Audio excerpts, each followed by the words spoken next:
Good morning, students. Today, I'm going to discuss you with the construction and standardization of an achievement test. This is an important topic, not only related to this theoretical content, it should be also useful for the practical purpose also in your future. So in this construction and standardization of the test, the first point is planning of the test. Planning of the test. So in test, generally we are having the objectives. According to Benjamin S. Bloom, he wrote about the taxonomy of educational objectives in 1971 in one book.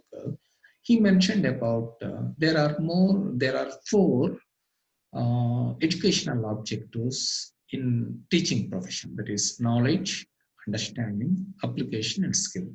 Knowledge belongs to the cognitive ability.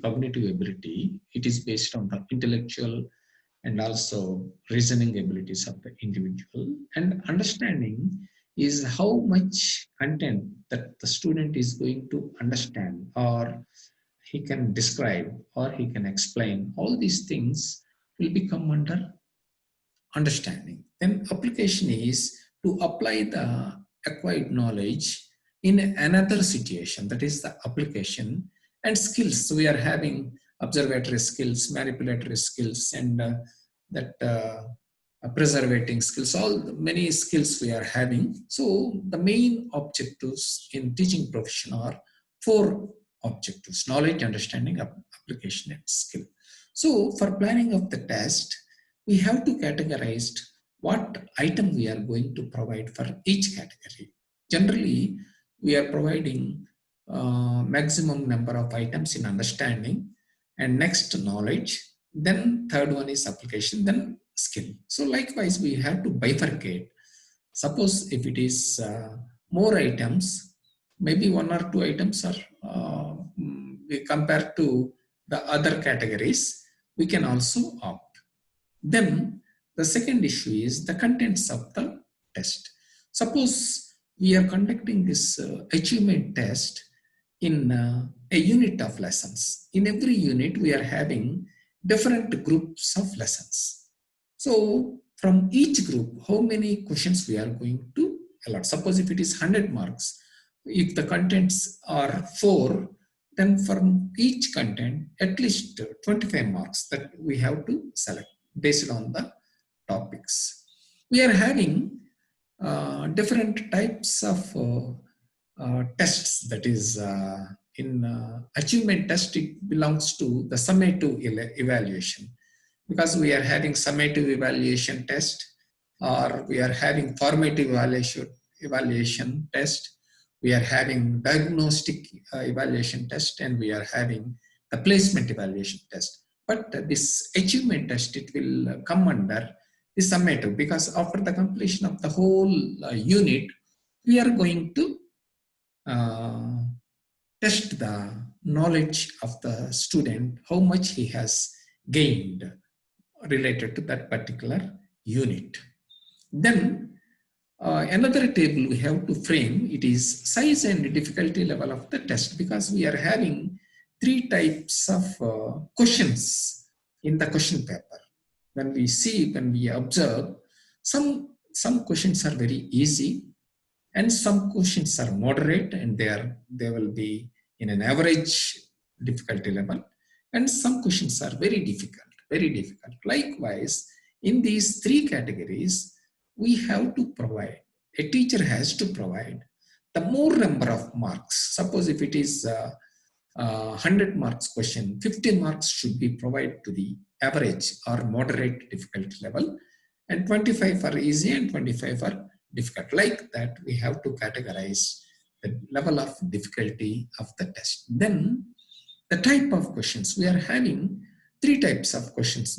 We can see in the question paper, that is, some questions are essay questions, that is the long answer questions, and some questions are short answer questions, and some questions are multiple choice. Multiple choice, we are having different types of multiple choice. Fill up the blanks, or else choose the correct one, or else matching, like these some different types. But here the multiple choice question carries 1 mark generally.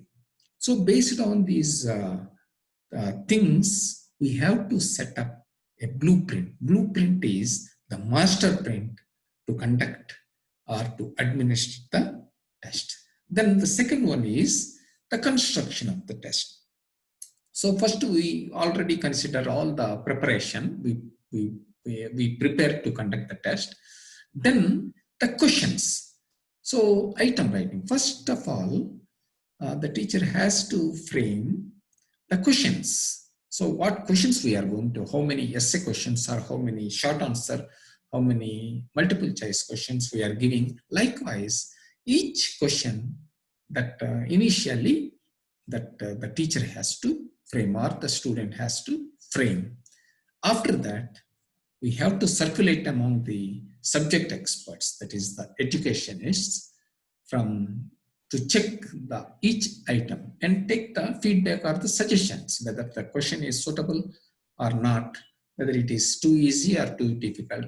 So all the various things, the pros and cons related to each item, so you have to collect from the subject experts. Then afterwards, based on the suggestions, the teacher has to edit the question paper, the item editing. Suppose if it is not relevant or it is very easy, so it should be rejected or it should be deleted from the question paper. Likewise, some questions it should be discarded and some questions it will be retained in the question paper. That is the plan for construction of the test. Then the next step is the main important, that is the evaluation, that is the administration of the test. After administering, we are going to measure, after the administration, we are going to measure two aspects in the evaluation procedure. First one is to measure the difficulty value, because based on the suggestions we have select the difficulty value, but whether after conducting the test, how students feel, whether it is highly difficult or very easy or an average mode, like that. By conducting the test, we can know. For that conduction, one formula it is there, that is the number of correct items for each item, that is CR, divided by the total number of students, that is the sample group. So if we measure the difficulty value, all the difficulty or discriminative powers, it should be from 0 to 1. The range is 0 to 1. So in between, if the difficulty value is an average mode, that is, suppose if it is 1, that is 0.5 around that one, then we will consider that the value is reasonable and the value is acceptable. Likewise, the discriminative power of the test item. So item analysis is nothing but the difficulty level and at the same time the discriminative power of the test item. So the discriminative power is another formula we are having, that is number of correct responses in upper group minus number of correct responses in lower group divided by the sample, the total number of individual. The upper group means that is 27% upper group. Suppose if you take 100 students, so top 27% students should be on the upper side and the lower 27% on the below side. The middle 54 items 54 subjects we are discarding, and we are keeping in a hierarchy, that is in an increasing order.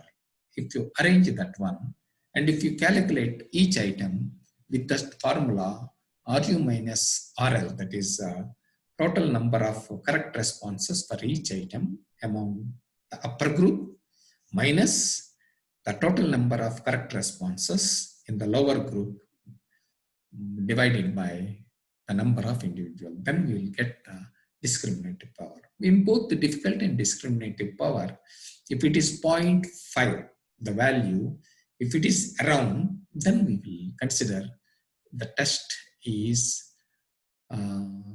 good and it is reasonable. So that is the evaluation procedures. Then coming to the aspect of this standardization, we are having two important things: reliability and validity. Reliability is the test consistency. Test consistency means, suppose if we conduct a test, after that we will calculate the marks. After some time, after a gap of some days, again we are going to conduct the same test, and if we are compare the pre-test and the post-test, that is the test conducted earlier and the test conducted afterwards, if it is correlated, that correlation means if it is similar or more or less equal marks, if every student got, then we will consider it as the reliability, that is the test consistency, reliability. We are having different forms of reliability calculations, that is a test-retest method, parallel form method, split half method, like that. So many other calculation methods we are having, but we are considering the Cronbach alpha, that is 0.8, 0.9 reliability means it is a standardized, a highly standardized tool we can consider. Then validity, we are having different methods of validity. Validity is the trustworthiness of the test, that is the truthfulness of the test. Suppose a test may be reliable, but if it is not valid sometimes, so that test is, it should be discarded. So every test is having a reliability, but it should be possess validity, then only it will consider under standardization. There are so many methods in validity, that is the face validity, content validity, concurrent validity. So for concurrent validity, the same similar test of achievement test from one score and the same similar test in another place, if we correlate these two, if we get that the value, reasonable value, then we'll consider that it is having the concurrent validity. And if it is face validity, the item, what item we are going to measure. Suppose if it is an intelligence test, whether that item is measuring the intelligence or not, like that, we are having so many validities. So if the test is having reliability and validity, it should be standardized. So these are all the methods in construction and standardization of achievement tests. Thank you, students. Thank you very much.